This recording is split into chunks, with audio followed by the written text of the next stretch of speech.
Ako po ay nag-test drive ng isang Toyota Hilux GRS. And yes, this is brand new syempre at dahilan sa nakapag-attend ako ng isang event na ginanap sa MOA Grounds. Ito ay ang Autofocus Test Drive Festival. I'm not sure kung tama yung sinabi ko, but nevertheless, this is a really rare test drive kasi alam ko kalimitan lang naman sa Toyota na nag-o-offer sila ng test drive, especially sa mga high-end model just like this one.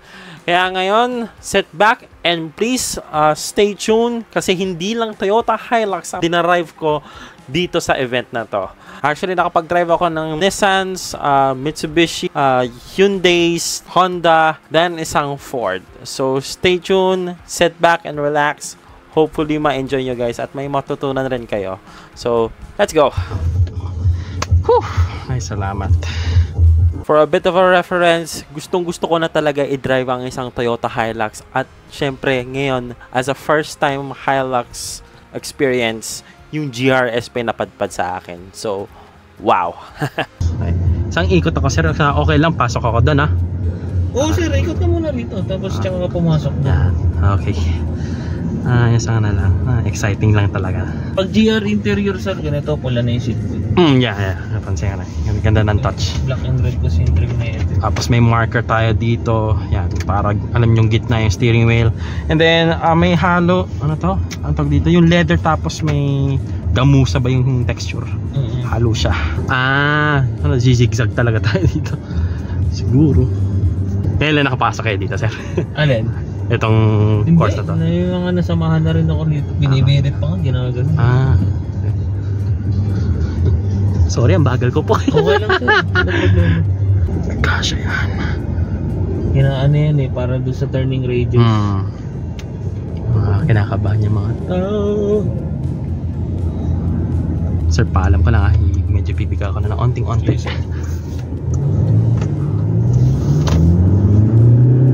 Takas!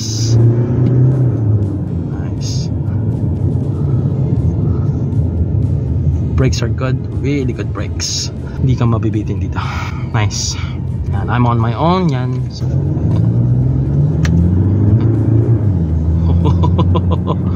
and may turn tayo dito.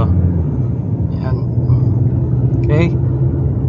Good feeling with the shifting. Wow. Okay. Wala itong rev matching perhaps kasi dumadamba tayo. Into second. Yan. Siyempre sa GRS, 4-wheel drive na siya. H2 ng gamit namin yan. Yun lang yung siyempre ang recommended niyan. Siyempre nasa tarmac kami. Wireless charging, tapos may hill descent control. Yan, ano tayo dyan. Diff lock, tapos sumupatayin yung traction control. It's there. Sport mode ulit.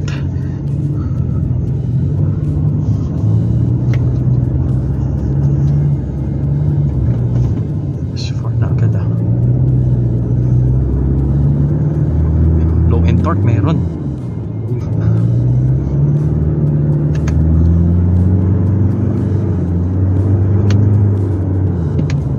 Turn na tayo. There we go. Yan, hayaan ko lang siyang kumambyo for this time. Dead joke lang ako na. And go for it.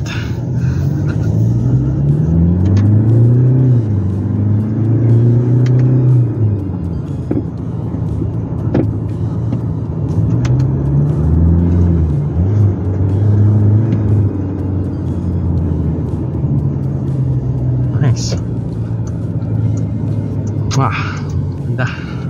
Tatlo lang yung available colors natin for Hilux GRS, no? Itong white, red, and black.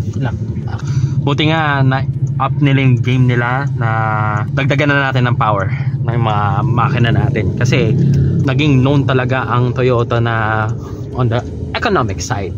Siyempre maging lay low lang sa power pero yung durability, but this time it's andun yung power. Kung kayo ay naninibago sa sukat nito, medyo kasi malapad yung natin wide arches natin katulad na sinabi namin, but thanks doon sa ating top view mounted cameras, tapos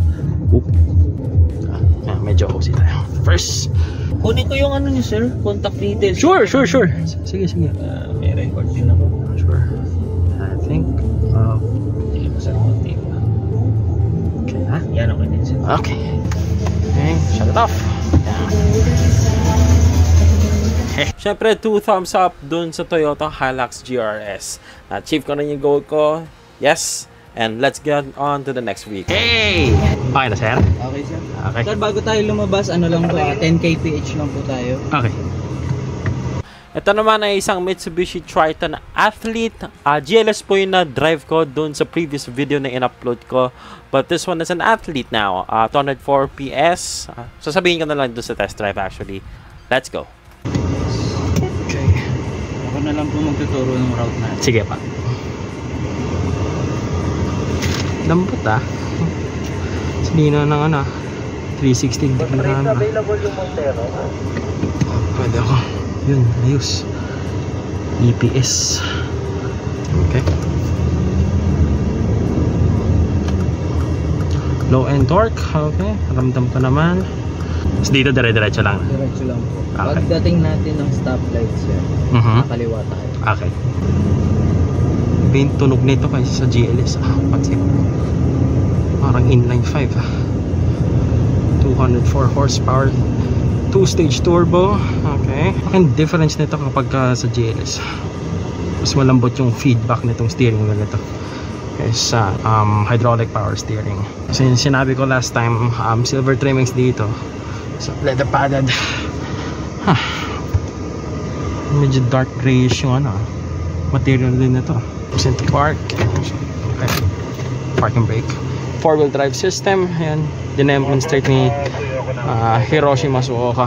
Okay, kapag nalagay ko sa park, okay, automatic yung center locking. Mas di ko lang kung nakita nyo dito. Nandito yung mitigation system, yung mga lahat ng sensors, forward, tapos blind spots. Tapos nakapatay as currently yung blind spot warning system. Medyo nakakapanibago lang, walang paddle shifters.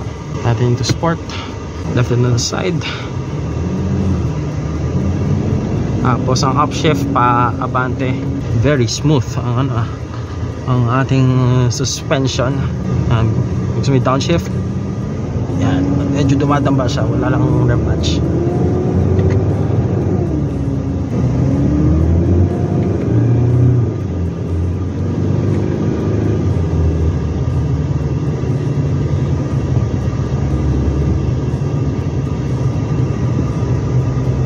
Dire-diretso lang, sir, no? Hindi, sir, kakanan. Kakanan na tayo. Okay. Balik lang tayo doon sa pinanggalingan natin. Okay. May times na may iba yung tunog ng Triton, parang nagiging tunog boost, which I love. Parang yun ang tunay na tunog ng diesel. As I said doon sa former video doon sa previous upload ko, medyo pa yung pagka-weird lang yung tunog ng turn signals natin. Yep. Dual zone climate control system, engine start stop, tapos wireless charging obviously.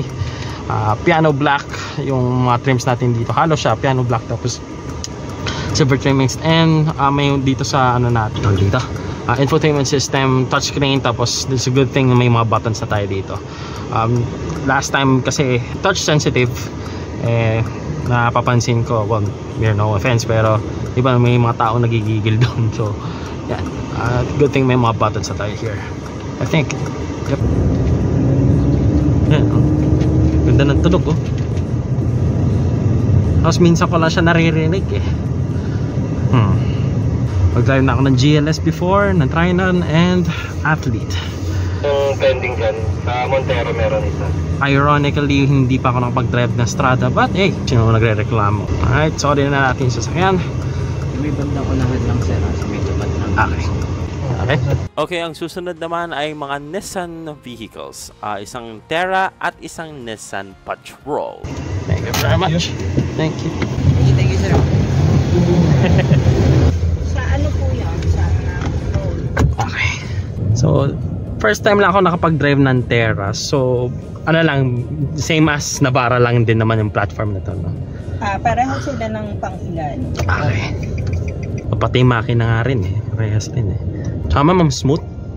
Smooth, smooth. Ang ano yan. Yun ang part. And naka-zero gravity tayo, sir. So, pagka nag-long drive ka, so, hindi masakit sa katawan. Okay, yeah. Tsaka hindi naman siya, hindi ka matatakot po kayo na i-drive kung galing kang sedan. Yes.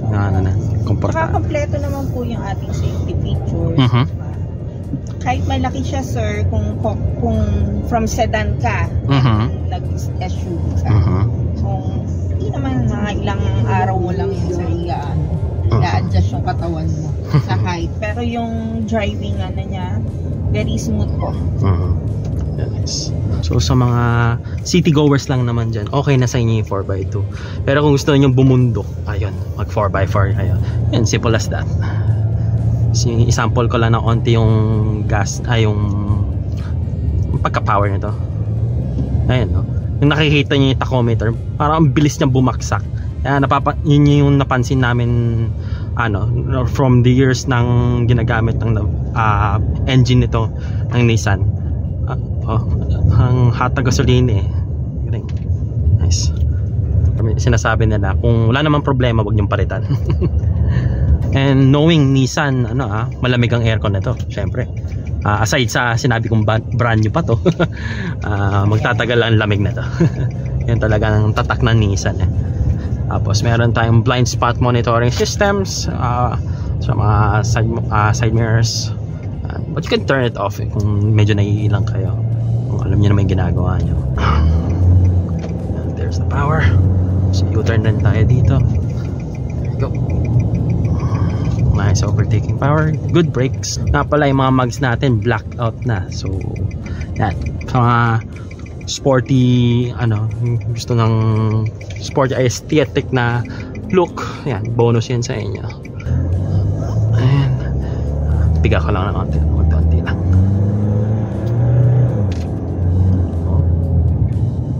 Matok. Kasya ba ako dito? I think so.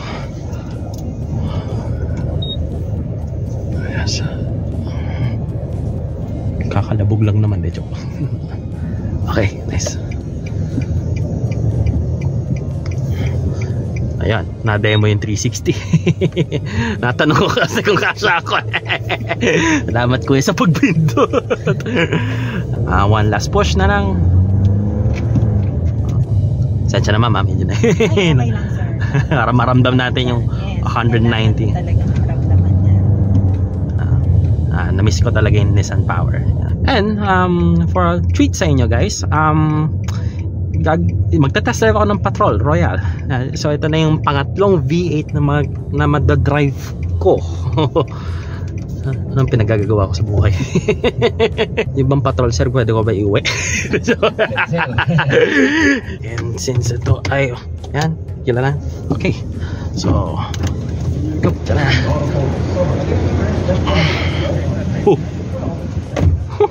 Laki. Diyos ko. Ay, Diyos ko. Okay. 5.6 liter V8. Okay.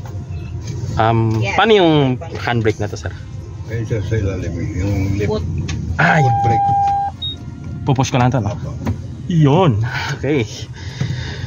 Ganun yung po ka. Hindi bago.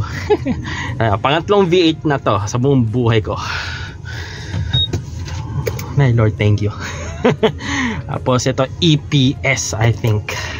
Ayun na, kasi nagagawa ko na siya ng one hand. Yan. Ang lambot. Grabe. Okay, Nissan Patrol Royal, no, sir? Yes. Okay. First things first, ang taking nakikita ko dito is yung napakasarap hawakan na wood steering. Nice. Hindi siya, pag nalagay mo siya sa arawan, hindi siya magiging mainit. At I can really tell you na kahit ikaw yung may-ari, G na G kang i-drive ito as a personal as a service. Syempre, yung magiging party piece ng isang Patrol Royal is kung saan nakaupo si Ma'am Glenda, dun sa likod. Squishy, comfortable seats, yung couch, parang couch type nga eh. Tapos wala eh, kahit saan ako umuumpo, okay lang. Pipikit. At saka quiet siya. Hindi siya overwhelming. Tapos pansin ko, yung mga side mirrors pala nito, makitid, pero kita ko naman na yung mga blind spot perhaps. Kasi I'm not sure kung ilang inches tong screen na to. This one is 12.3. Oh, okay. Thank you.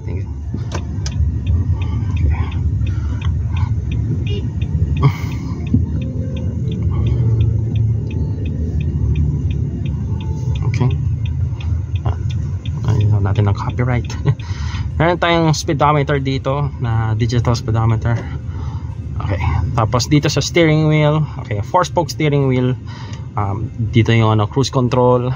Adaptive na siya obviously. And then may mga voice commands. Quiet yung V8 when it comes to rumbling.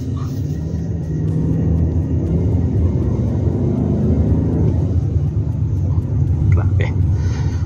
Yan. Kung ako tatanungin nyo, nakakatakot ba siya i-drive kung malapad ba? Pansin ko dito hindi. Isipin nyo na lang yung kaninang Terra, extend mo lang ng onte, ayun, masasanay na kayo dito eh.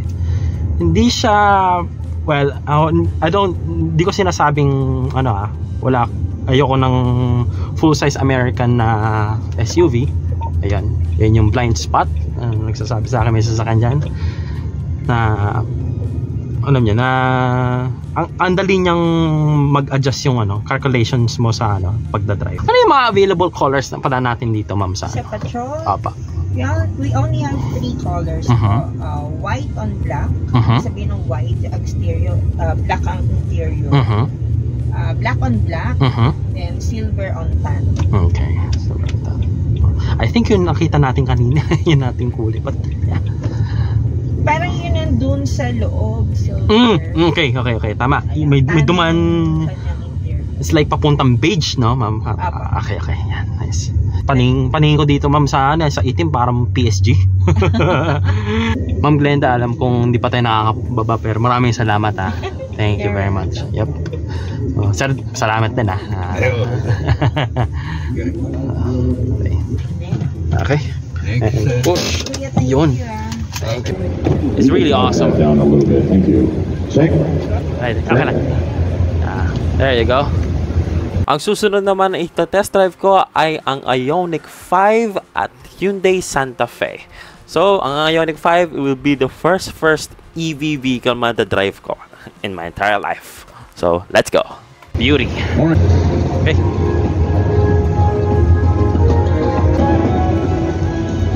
Okay. Sensya naman, mumuha akong magha-hiking dito. Okay, right. Okay, paano siya i-drive? Ay. Nag-start na siya, sir. Nag-start na siya. Tapos naka-parking brake pa po siya. Pababa na lang po. This one? Electronic. Push. Ready to drive na po. Okay. Drive. Paikot po siya. Okay. Cut. Ayan. Nice. Right. Yung parking brake, okay na. Okay. Nice. Medyo responsive lang siya, sir. Compared sa ibang units. Yep. Ito ay Morse code, guys, letter H. Baka hindi nyo tanongin. Na-research ko siya. Maraming salamat sa to po. As expected sa isang electric vehicle, fully electric na bilis kumadyot. Sa akin siya, sir, wala talaga yun. Tahimik. Pero may setup naman siya na pwedeng dayain yung sounds. Kaya lang alam na galing sa speaker. Yes. Speaker sound. Oo nga, may paddle shifters dito. Ini-indicate tayo na 133 kilometers na lang yung charge. Okay. So, I think dito natin ma-activate yung mga paddles. I'm not sure. Okay, never mind. Okay.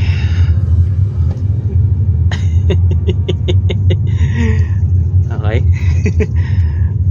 Grabe, responsive. Aside sa obvious na nakasarado yung mga bintana, makapal siguro yung yung sound deadening. Yan natin. Okay. Tulin. Patanong lang, ma'am. Since tayo ay naka-elect isang EV vehicle, tsaka nasa event, paano yung sabihin natin na maubusan to ng charge? Meron kayong spare car for this? Or, May charging station, meron naman. meron talaga. Okay. Lalo na SM, ayun talaga. Alam ko lang sure kung all SM buys meron na mga charging. Okay. Pero yung mga charging, sa mga parking nila. Okay. Kasi meron na, tapos sa mga Shell. Okay. Mas maganda nito, accepted kayo sa coding. Ay, Yan. saka na nito may portable charger naman siya. Okay, Na pwede comes with it. i-charge.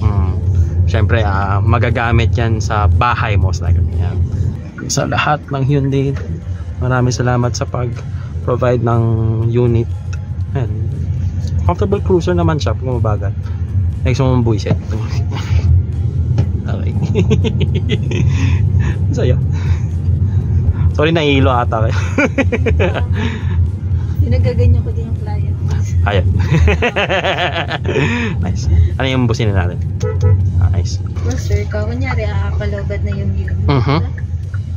Gusto nyo pa ma-extend yung kilometers na kaya niya itakbo, i-off nyo lang po yung aircon. Okay. Mag-additional siya na at least 50 kilometers. Okay, hindi nyo mararamdamin kung ano ginagawa namin dito. So kung itong Ioniq 5 ay ganito na, what more kung yung Ioniq 5N pa? Diyos ko dahil nagagawa ko sa buhay, but nevertheless. So ayan, naka-sport pa tayo. Let's put it to eco. Manhid siya. Okay. Ayan. Normal. Ayan, halo naman siya. Ayan. Okay. Ayan yung ano natin, 360 camera natin. So, may animation siya. That's nice. Ayan. Okay. Turn left. Parang nilagay ako sa seat na parang nakaslouch ako. Parang nakahiga ako. May pinindot kasi ako dito eh. Sige. So parang I don't know. Guys, kala 5, yeah. Pag ganun na, parang ano, pentel pen. Pa-twist. Ayan, twist yan. Sorry. Pero pag ganun eh. Si Santa Fe din na. Okay. Pa-twist. Pa-twist din si Santa Fe. Now, i-push, park. Tapos electronic. And Naka-on na siya. Ay, automatic. Joke lang. I think, Ayan. okay na, yan. Kasi naka-auto hold pala siya kanina. At nice. Okay. Yun, Ioniq 5. Okay. Yung mga pagka-matte finish. Okay, after waiting for 3 days, joke lang. Tapos leather, leather padded yung steering wheel. Tapos, pati din yung dashboard. Leather na rin. Ayos naman. Parang ako nagdadrive ng Land Rover Defender. Yun yung napapansin ko. Boxy. Very boxy. Ano type siya. Mas fully digital na. Katulad na syempre ng yung electric kanina. Ioniq 5. Fully digital yung speedometer, tachometer, and ayan, pati rin to. Damay na. Parang isang bao na siya. Pa ako ating slalom zigzag.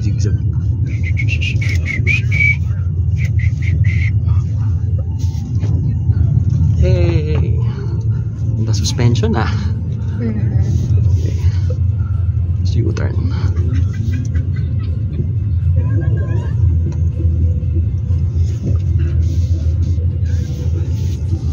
Yan natin kung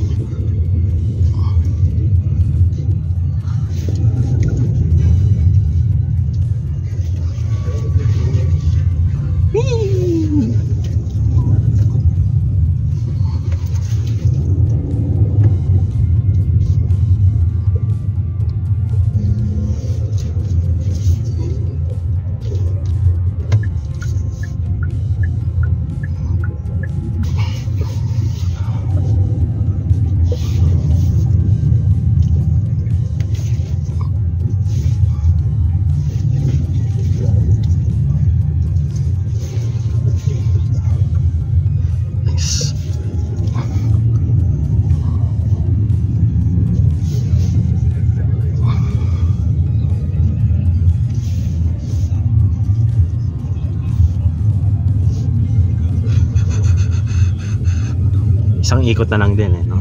Sige, ikot ko na lang. Parang hindi sulit yung hintay. Kasi ganda talaga. Pero mas okay talaga kapag maaga na po nag-i-inquire. Okay. Isang ikot lang namin sa talaga na. Sige. Kasi yan, indoor lang eh. Hindi makagalaw ng ice. Alin? Enjoy. Ito pa lang si Miss Mylene. Kaway na lang tayo dyan. Yan. At yun na nga, doon ko kinapos yung pagdadrive ng mga Hyundai cars. So maraming salamat kay Miss Mylene. At lagi ko na naman syempre yung phone numbers niya. Yan. So ang susunod naman na kotse na nadadrive ko is yung Honda CR-V na hybrid. So medyo maiksi lang to kasi indoor na lang yung pwede nila may offer sa mga units nila.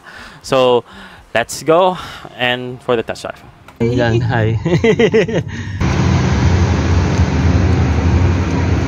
Lambot EPS. And this one, okay, nice. Ano ba yung displacement ng CR-V hybrid no? 1.5? No, it's 2.0 RS. Tapos hybrid siya? Gas at the same time Okay. Tinapakan ko lang ng onti ma'am, sa dagad eh. May mga cones, zigzag yung mga sislat ko. Tama na, dito na. Okay, try ko yung okay. Very responsive suspension, okay naman siya.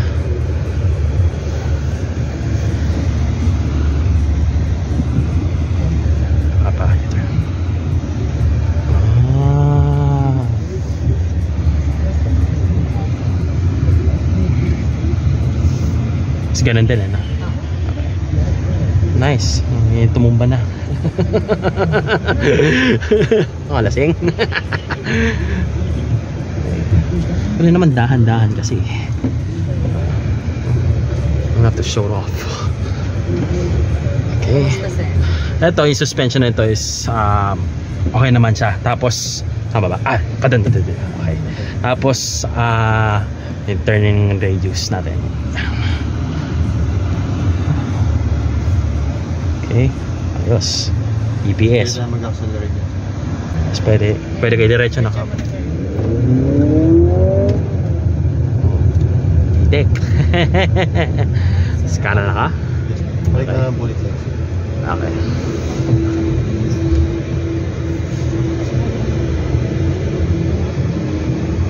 Pasok ko dito na. Tama na.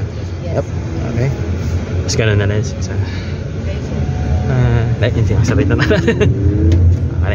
Uy, parang ay sana.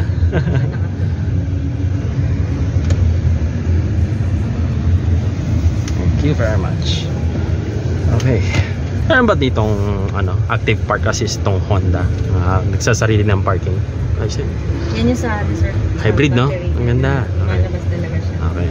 Tapos may heads up display. For me, para siyang 9% talaga na fuel efficiency kasi nga mas more on talaga nagpa-function like the gas. Yep. Depende na lang kung paano mo ilaruin yung gasolina. Gas pedal. Pero siya sir, yung question mo is the Honda Sensing. Ganun siya. Okay. So mapalik ka niya sa lane, road keeping assist, low speed follow. Okay. So yun yung purpose ni Honda Sensing. Once it is activated, pwede mo kasi siyang i-deactivate din. So that's it. Ang cute nito, yung CR-V may biblink. Yung parang may lane keeping assist. And I think it's time to garahe na lang din. Siyempre. Yes. Okay. Thank you. Thank you very much. Okay, gagawa ko ng hiwalay na video about the review of the Honda CR-V. Tapos ipapasok ko yung mga test drive scenes ko dito. Gusto ko kasi rin ipag-aralan yung mga sasakyan from now on. Kasi, syempre, it's now a full-time job of mine na rin. So, yan. Next, this is going to be the last vehicle, yung Ford Ranger Raptor. So, let's go. And here we go. Home stretch na tayo. Very much po. Okay. Sir, mag-survey ka muna na. Sige pa. Right. Naka-record na, no? May minutes and seconds na siya. Yes. Okay na. Okay. Okay. Not bad. Nice. Okay. Shot. Parking brake. Pwede kayo magsalita, okay lang. Kasi ano to? Oo nga eh. Interviewin pala tayo. Oo, tayo pala interview. Pwede naman, no? Kasi ano, hindi naman siya formal na may script. Ano binigyan? Ayos ah. Sige, go. Yan. Ano pong tanong? Ano po muna niyong question? Wala pa. Fast talk. Ayos ah, 3 ahente kasama ko, nice. Talaga to, full force sa Cavite. Nice. Lalo na to, ito yung pinakamaganda naming ahente. Ang seller namin. Nice. Pwede umikot ako ng isa? Maganda. Actually, parang we're not allowed to go out there. What time is it? It's 6. Oo nga. O, dito lang tayo. Yeah. And can I go in na nandito sa circuit? Yeah. Habal lang ng pila. Sige, go around and then 6 and then we can't go out. Sayang, umabot yung Sorry guys. Haba din kasi ng pila eh. Diba? sa'yo din. Dito na lang kami. We're here naman till tomorrow and Sunday. You can always come back. Yep. Ito ba yung unang-unan yung sakay? Kaya 3? Sa Raptor? Hindi. Okay. So, marami na kaming list. Gusto lang namin mag-round trip. Round trip. Ito, ikaw ang first time mo dito, di ba? Drive test. Nag-test drive na si JC ng Raptor. Nice. Sumama ako. Okay. Kapag drive naman ako ng wild track 4x4 pabataan, compromising talaga, napaka-smooth talaga ng suspension yun. The new one. The new one, 4x4. Yep. This is a lot better, the suspension. Yeah. Ito yung Fox Shocks ba? Yep. Fox Shocks. So the wild track runs leaf springs. This one is independent shock. Nice. That's why you have a better ride. Yep. Although mas less yung loading capacity, but you know naman, syempre tatalon talaga yan. Ganyan nga, 4x4 naman siya. Traffic kasi. So, I mean, yeah, I think rush hour kasi, kaya na. hindi na talaga siya. We'll have to line up behind that. Yeah. Sure. Sorry guys. Okay, so itong 4A, tama ba kung pagkakaaral ko, parang siyang Everest na permanent 4-wheel drive on the tarmac? You could say yes. It will turn on when it's needed. So that's where it would come out. But normally you'd stay in 2i. Okay. 4A is more, let's say you're a mix of concrete or let's say asphalt and dirt road. That's when you would use it. You do have your off-road settings here. So while we wait, I'll show you. Nice. We have your diff lock here. This is your hill descent. A diff lock now locks the 2 wheels. And if you're gonna off-road, they'll spin at the same time. Because obviously our wheels spin at different times. Right. Now, with the hill descent, it will control the speed on which you descend. So you won't have to brake. The car will be the one to slow you down. Okay. Right, and then you have your driving modes up front. So you have normal, sport, slippery, mud ruts, sand, and then baja, rock crawl. Nice. So these are more for situational. So let's say we're doing heavy off-road and we're rock crawling. So we'll use the rock crawl mode. Baja is for sand, anything slippery like sand. Other than that, you do have your wireless charger, USB port. So you did the wild track. You know about the French fries, right? Yeah, parang Easter egg. It's like an Easter egg. There's that. There's another one actually. It's like the measuring for cutting wood at the back of the rear tailgate. Yeah, there's one there as well. The Raptor does have switches already, so if you want to auxiliary install switches. lights, Okay. so that's all ready to go now. So you don't need any aftermarket switches. No. So you would drill it. No need. And then safety features. This has everything that the Everest has. So from auto hold, adaptive cruise, everything is all the same. I'm old school pa rin ako. Yung the time na I actually tested the adaptive cruise control, it's so yung buong SCTEX na yun, I want to travel it, so yeah. So this is for the degree of how aggressive you want it to be. Okay. So if you want, let's say it's super hot, you want it fast, you go 3. you want to reduce the amount or you wanted to try and maintain it on the least amount, then Does the window roll down while you're using the remote? You could, I think, but that would be with the Ford Pass. Okay.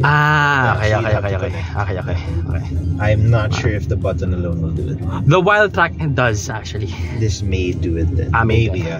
Yeah. Because it's the same. Yeah, in short. they're pretty much the same. Yeah. Some minor changes. So like sabihin natin mainit. Yeah. The double tap na yung unlock button, it goes down. Yeah. And otherwise kapag you want to close it. The Ford Pass could turn on the car. Yeah, that's actually the time na nag-review, I have reviewed a Ford Ranger Wildtrak. It's like 2 weeks, just new. It came out from the showroom. Then they're actually, it's like the Ford Pass is the Ford Pass is like a hidden feature for Australian markets from that time. So, yeah. Di ba babangga? Here, use the camera. Yeah. Camera. Hindi na ako nasanay. Okay. Kaya sabi na parang may doubt feeling ako, ay hanggang may time limit yung sa labas. Yeah, 6 p.m. Kawin mo Toyota nung init. Ando, may headlight nga. Yeah, but it's I think they're ready. The traffic. Yeah, because we were going out around 5 and it was already parang puro stop and then you have to yeah. So what's the point if you want to accelerate the vehicle? It's exclusive sa Ford ka lang or even any brand. Any brand. Wow. Right, nice. So, really? Okay, nice. So ibig sabihin pinag-aaralan niyo din lahat nung kung ano yung mga napansin niyo yung Terra? Ang bilis mag-flash. Actually, na-drive ko yung mismong Terra na yan. Sabi parang grounded yung Terra niyo. Could be or bulbs out lang. Yeah. To signify na palitan. What do you think is the best? So,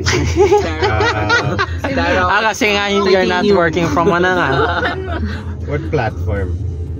Depends. Depende sa pickup, it's for now the Raptor. Kasi no one can compete with the suspension. Okay. But SUV, the Everest is the premium right now. Yeah. I mean price range, everything. Yeah. How much is Terra? I think it's almost the same. 2 something na rin siya. The problem with the Terra was the interior wasn't as nice. So, Walang advantage. Hindi ka gawin sa Everest kasi ang ganda nung Ay, right. But the ride, malapit sila.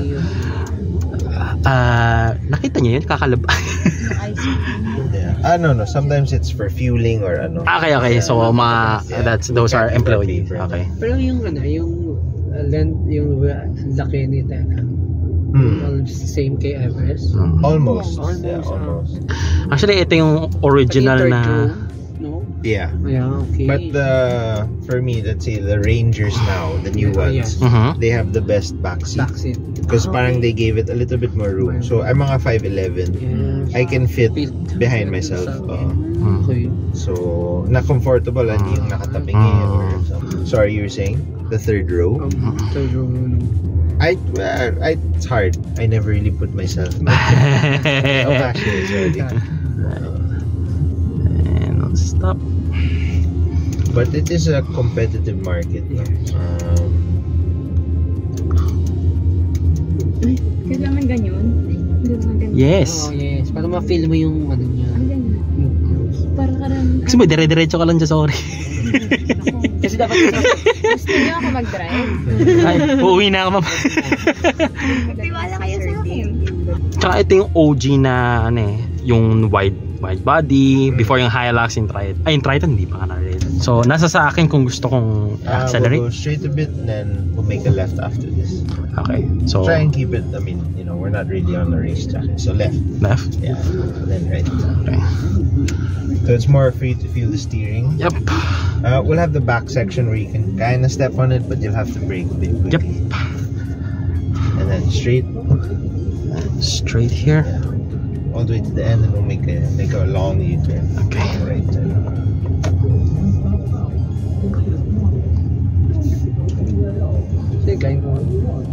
Yeah, then you could either go straight, go a little quick, and then brake kagad, or you could go through the. Okay, let's go for it.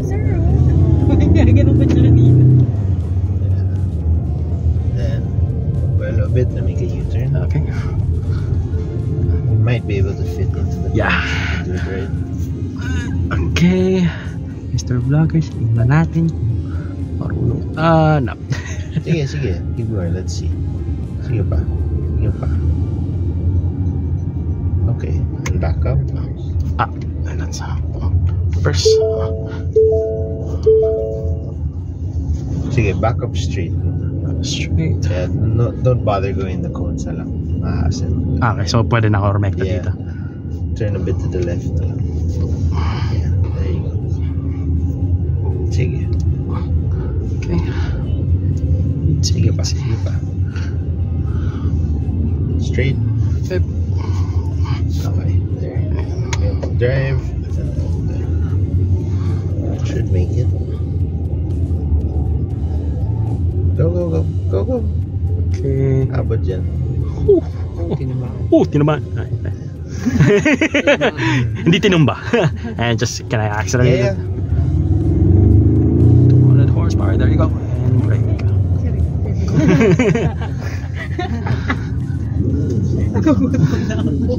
Ba't yung panagagagil ko? Loksing ko siguro ito.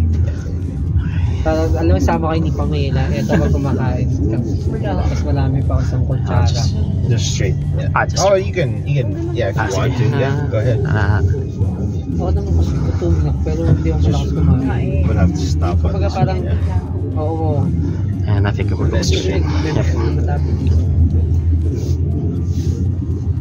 Go tayo. Wait lang, injured pa yung tao. Yeah, actually, labas na rin tayo. Okay. You have any questions?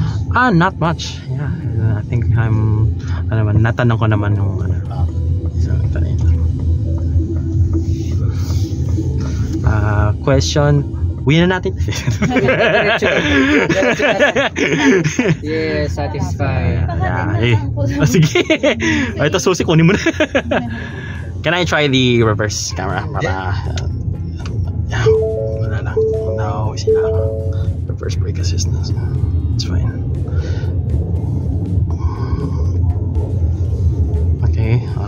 Light steering. Is this hydraulic or electronic? Electronic. Okay. Nice. Okay.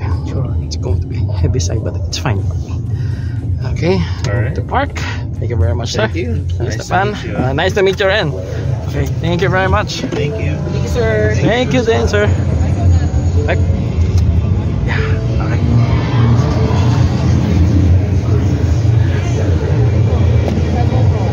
Ay, yung bag. Ay, thank you. Kamay lang ako konti. Ang saya nyo kausupay. Sana nag-enjoy ka din na yung price mo. Sayang, hindi tayo nakalabas. Nakalibasan. Oo. Sayang. Okay lang yun. Okay lang. Ayun. Okay kayo. Yes. Come to Fort Cavite. Yan. Please go to Fort Cavite. Ilalagay ko yung mga numbers nila here. Doon na po magtatapos ang test drive video ng Autofocus Test Drive Festival event. And thank you very much sa mga ahente na tumulong sa akin, sa mga organizers nito. Maraming salamat for giving us the opportunity to test drive the units that were a mere available dito sa Philippine market. So, syempre, it was a wonderful experience, and yeah, hopefully next year mauulit ko ito. So, thank you very much. Like, comment, share, and subscribe, guys. I'll see you soon on to the next video. Peace and goodbye.